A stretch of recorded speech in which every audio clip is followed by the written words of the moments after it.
മണ്ണാർക്കാട് പാരസെറ്റമോളിൽ കമ്പി കഷ്ണം കണ്ടെത്തിയ സംഭവത്തിൽ കൃത്യമായ അന്വേഷണം വേണമെന്ന് എൻ ഷംസുദ്ദീൻ എംഎൽഎ. ആരോഗ്യരംഗത്തെ ഇത്തരം അനഭിലഷണീയമായ പ്രവണതകളെ പ്രോത്സാഹിപ്പിക്കാൻ കഴിയില്ല.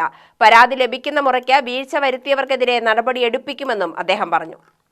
മരുന്നുകൾ വളരെ സൂക്ഷിച്ചും ശ്രദ്ധിച്ചും നിർമ്മിക്കേണ്ടതും വിതരണം ചെയ്യേണ്ടതും കൈകാര്യം ചെയ്യേണ്ടതും ഒക്കെയാണ്. ആരോഗ്യരംഗത്ത് ഇത്തരത്തിലുള്ള അനഭിലഷണീയമായ പ്രവണതകളെ ഒരിക്കലും പ്രോത്സാഹിപ്പിക്കാൻ കഴിയില്ല.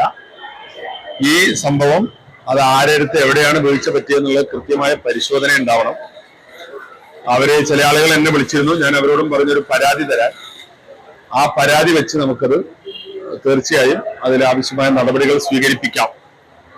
ഇതിപ്പോ മരുന്ന് കമ്പനി ഉണ്ടാക്കി വിതരണം ചെയ്ത മരുന്നാണ്. അതിനകത്ത് ഇങ്ങനെ ഒരു സാധനം ഉള്ളത് സ്വാഭാവികമായിട്ടും ആരോഗ്യവകുപ്പിന്റെ ശ്രദ്ധയിൽ വന്നുകൊള്ളുന്നില്ല. പുറത്ത് കാണുന്നതോ അല്ലെങ്കിൽ അവരുടെ കൈകാര്യത്തിൽ വന്ന പ്രയാസമല്ലല്ലോ.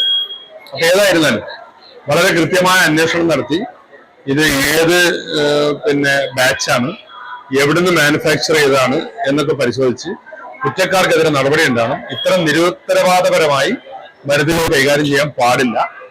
തീർച്ചയായും ആ പരാതി, ഞാനിപ്പോ എന്നെ വിളിച്ചപ്പോൾ ആ പാർട്ടിയോട് ഒരു പരാതി തരാൻ പറഞ്ഞിട്ടുണ്ട്. അത് ഗൗരവമായിട്ട് തന്നെ അതിൽ നടപടി എടുപ്പിക്കും.